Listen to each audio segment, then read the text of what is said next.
बिस्मिल्लाहिर्रहमानिर्रहीम। अस्सलाम वालेकुम माय प्यारी यूट्यूब फैमिली। उम्मीद है आप सब खुश होंगे, खैरियत से होंगे।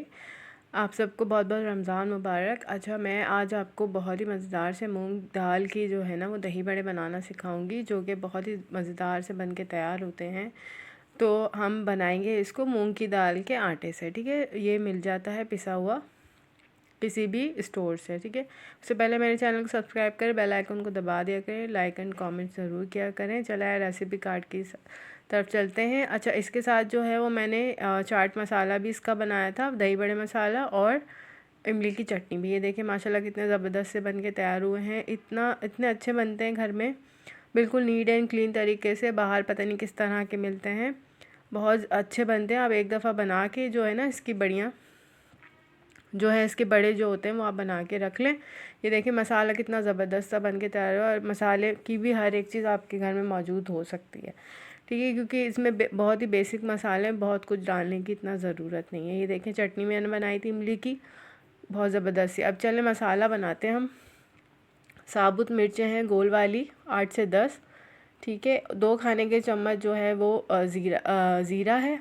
ठीक है, सॉरी 1.5 चाय का चम्मच। और जो है 2 खाने के चम्मच जो है वो मैंने लिया है सूखा धनिया होल। ठीक है, अजवाइन 1 खाने का चम्मच, ये लौंगे 5, और ये काली मिर्चें हैं 6 या 8 होंगी। इससे ज़्यादा नहीं डालिएगा क्योंकि मैंने थोड़ा कम बनाया था। और जो है वो उसको मैं बिल्कुल जो है ना रोस्ट कर लूँगी, बिल्कुल लो टू मीडियम फ्लेम से भी कम वाली फ्लेम पे, जो दम वाली फ्लेम होती है उससे भी कम पे।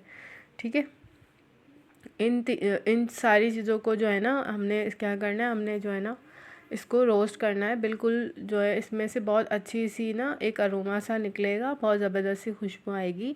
बहुत ज़्यादा इसको नहीं भूनिएगा, फिर वो कड़वा हो जाता है मसाला। ठीक है, अब हम इसको अच्छे से देखें, मैं भून रही हूँ।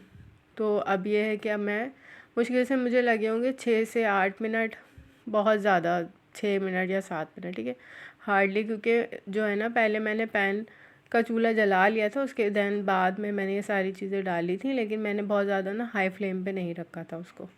आप 3-4 मिनट पहले फ्लेम ऑन कर लिएगा। अब ये देखें मैंने इसको ठंडा भी नहीं किया, मैंने डायरेक्ट जो है ना वो इसको जो है वो मैंने मिक्सी में डाल के मैं इसको थोड़ा मोटा मोटा कूटूँगी। सही है, अब इसमें कुछ और चीज़ें जाएंगी। काला नमक है आधा चाय का चम्मच, नमक है सादा वाला आधा चाय का चम्मच। ठीक है, और इसमें आमचूर पाउडर है। ठीक है, और ये सिट्रिक एसिड है जिसको हम टाटरी कहते हैं, आधा चाय का चम्मच। आधा चाय के चम्मच से नहीं बढ़ाएगा। और यहाँ पे मैं बता दूँ काला नमक भी मुझे थोड़ा ज़्यादा लग रहा था, तो आधे से भी आप कम डालिएगा, तो मैंने थोड़ा सा रोक लिया था।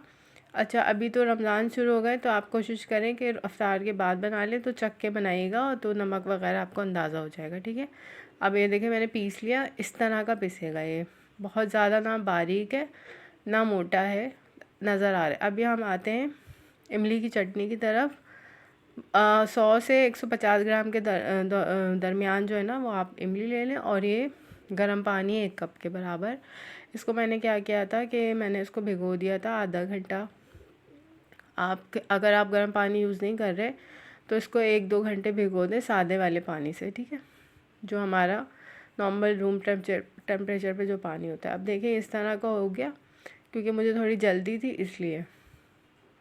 आप चाहें तो इसको आराम से भिगो दें 2-4 घंटे, उससे और अच्छा इसका पल्प निकल के आता है। बिल्कुल जो है ना वो इसकी जो सीड्स हैं वो बिल्कुल सेपरेट हो जाती हैं, मलने की भी ज़रूरत नहीं पड़ती। अब आराम से, अच्छा मेक श्योर कि आपके हैंड जो हैं वो साफ़ हो।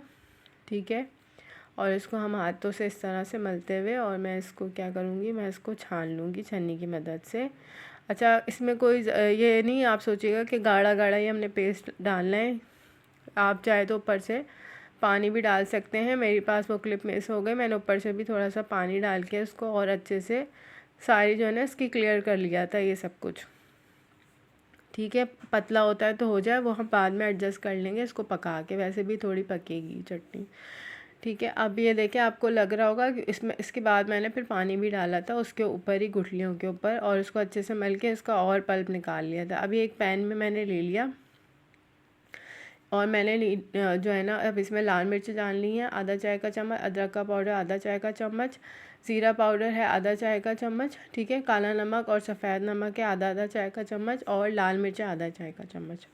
ठीक है, ये हाथ रोक के डालिएगा, नमक दोनों नमक हाथ रोक के डालिएगा, बाद में आप चख सकते हैं। पहले डाल देंगे ज़्यादा तो फिर हम इसको एडजस्ट करना मुश्किल हो जाएगा, फिर आपको दोबारा से इमली भिगोनी पड़ेगी।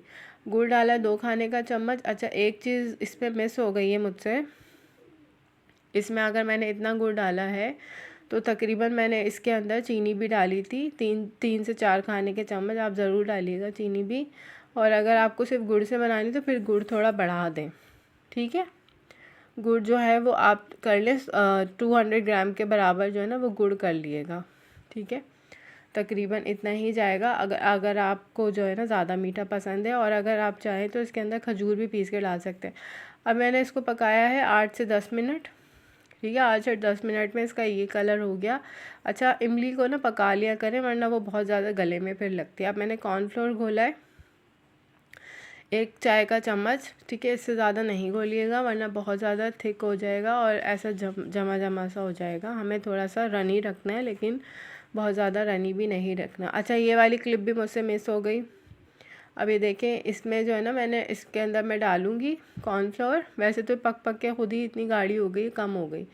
कॉर्नफ्लोर डालने के बाद जो है हमने इसको 6 से 8 मिनट और कुक करना है, लेकिन ये सारा काम जो है ना मेक श्योर कि हम मीडियम टू लो फ्लेम पे करेंगे। ऐसा ना हो कि एकदम से सब कुछ जो है ना हमारा पकना शुरू हो जाए, सब कुछ ड्राई हो जाए। बार बार हम पानी इसके अंदर नहीं डालेंगे, हम एक दफ़ा पानी डाल चुके हैं, ठीक है। अब हमने देखें इस तरह की जो है वो हो गई है हमारी चटनी, ठीक है। और हम इस तरह फिंगर डाल के चेक करेंगे फिंगर की मदद से कि ऐसे अगर आपको मिलना नहीं चाहिए ये आपस में, ठीक है, तो वो बिल्कुल तैयार है। अभी देखिए कॉर्नफ्लोर डाल दिया था मैंने, तो इस तरह की इसकी शक्ल निकल के आ गई। अभी देखिए मैं एक जो है वो इतनी ही मेरी बनी थी प्याली में, ये होगी तकरीबन 250 ग्राम्स के बराबर बन गई थी, ठीक है। 250 ग्राम मतलब 1 पाव के करीब, सही। मेरा अच्छा खासा बड़ा बाउल है, ठीक है। इसके अंदर ये पूरी चटनी आ गई थी। तो अब ये देखें इस तरह की हो गई ये। अब ये देखें, अब मैं बनाते हैं हम बढ़िया। मूंग दाल आटा है ये 100 ग्राम है, 200 ग्राम नहीं है, 100 ग्राम है ये।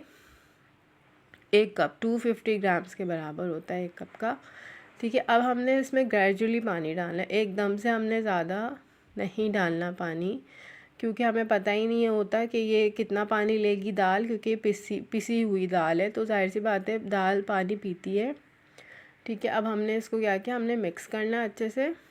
और इसमें ना नमक जाएगा ना कोई मसाला जाएगा, इसमें मैंने बिल्कुल प्लेन सादी बनाई थी। अगर आप चाहें तो इसमें ज़ीरा वगैरह या फिर जो है वो अजवाइन वगैरह आप डाल सकते हैं, लेकिन मैं जो हूँ मुझे सादी पसंद है इसलिए मैं सादी बनाती हूँ।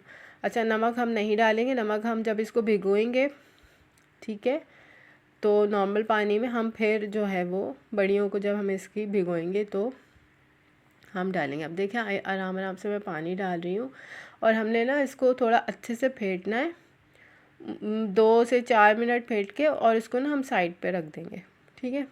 10-15 मिनट, आधा घंटा, जितने आप देना चाहें इसको रेस्ट, ताकि दाल जो है ना दाल का आटा थोड़ा फूल जाए, सही है, थोड़ा जान में आ जाए। अब क्या करेंगे, अब इस अच्छे से मिलाने के बाद जो है ना मैं रख दूँगी इसको। उसके बाद जो है ना मैं इसके अंदर बेकिंग सोडा डालूँगी। अगर आप चाहते हैं तो डालना तो आप डालें, वरना आप स्किप भी कर सकते हैं, या आप थोड़ा कम डालना चाहते हैं तो कम भी डाल सकते हो, कोई इतना बड़े इशू की बात नहीं है। लेकिन 100 ग्राम्स में जो है ना मैदा आधा चाय का चम्मच, 100 ग्राम दाल के आटे में आधा चाय का चम्मच जो है वो बेकिंग सोडा इनफ रहेगा, बहुत ज़्यादा नहीं डाल देगा।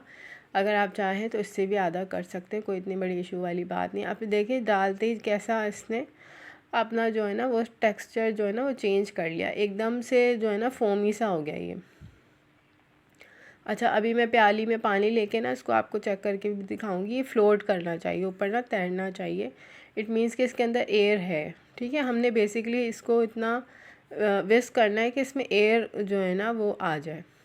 एयर आती है तो फिर अच्छे आपके पुले पुले से बड़े बनते हैं, ठीक है। ये देखें ये ऊपर फ्लोट किया, इसी तरह ये तेल में भी फ्लोट करने चाहिए, इसका मतलब है कि तेल में भी फ्लोट करेंगे। अब मेरा बिल्कुल छोटा वाला चम्मच है चाय का, ठीक है, उससे मैं छोटे छोटे से डाल रही हूँ। आप अगर बड़ा चम्मच ले लेंगे तो फिर आपके बहुत बड़े बड़े बनेंगे, ठीक है। बिल्कुल छोटे छोटे से मैं डाल रही हूँ, क्योंकि ये देखें ऊपर आते जा रहे हैं और थोड़े फूलेंगे और पानी में जाके भी ये थोड़े फूलेंगे। तो आप अपने हिसाब से बड़े छोटे बनाएं जिस तरह आपको अच्छा लगता है। अगर आपको बड़े बड़े पसंद है तो आप थोड़ा बड़ा वाला चम्मच लेके उससे बना लें। मुझे छोटे अच्छे लगते हैं, छोटे आराम से जो है वो सर्विंग हो जाती है उसके, और वो अच्छे भी लगते हैं देखने में। तो अभी ये है कि मैं इसको बिल्कुल मीडियम टू लो फ्लेम पे हम ये सारा काम करेंगे। अच्छा, इसकी आपको मैं एक बात बताऊं इस आटे की, कि जब हम इस आटे से हम बनाते हैं ना, मूंग की दाल के आटे से, तो क्या होता है कि ये ना तेल नहीं पीते। चाहे मीडियम टू लो रखें, हाई रखें, जिस तरह का भी फ्लेम रखें, इसकी ये बहुत अच्छी बात है कि ये जो है ना बहुत एक्सेस ऑयल आपका नहीं पीते। वरना अगर आप मूंग की दाल और मूंग का जो दूसरी वाली दाल होती है उड़द की, उसको भिगो के हम बनाते हैं, तो यकीन करें कि वो आधे से ज़्यादा ऑयल पी जाते हैं। ऑयल इतना निकलता है उसमें से। तो मेरे हिसाब से तो ये वाले बड़े जो हैं वो बेस्ट हैं। अब ये देखें एक बैच मैंने निकाल लिया। अच्छा, मैंने निकाल लिया था, थोड़ा सा जो है ना इसका सिर्फ हल्का सा कलर दिया था मैंने और निकाल लिया। अब हमने दोबारा अगेन इसको तेल में फ्राई करना है, और इस वक्त हमने फ्लेम हाई रखनी है, ठीक है। और इसको ऐसे हम चलाते फिराते रहेंगे, और ये ऐसा नहीं है कि टूट जाएंगे, कुछ हो जाएगा, इसको कुछ भी नहीं होगा। अब आराम से कन्वीनियंट होके आराम से चम्मच चलाएं, कोई इतने बड़े वाली इशू की बात नहीं है। अब आराम से, लेकिन ये है कि आपने चम्मच इसलिए भी चलाना है कि इक्वली इसका कलर आए हर जगह से, ठीक है। अभी देखिए इक्वली सारा कलर आ गया। अभी मैं आपको दिखाऊंगी कि इसकी शक्ल कैसी है और जो हमने पहले फ्राई किए थे उसकी कैसी है। दोनों आप देख सकते हैं कि कितना ज़्यादा जो है डिफरेंट है। अच्छा, ये प्रोसेस ज़रूर करिएगा, 2 दफ़ा इसको फ्राई ज़रूर करिएगा, इतना लंबा टाइम नहीं लगता। इस वक्त जो है ना वो हमने हाई फ्लेम पे सारा काम करना है, ठीक है।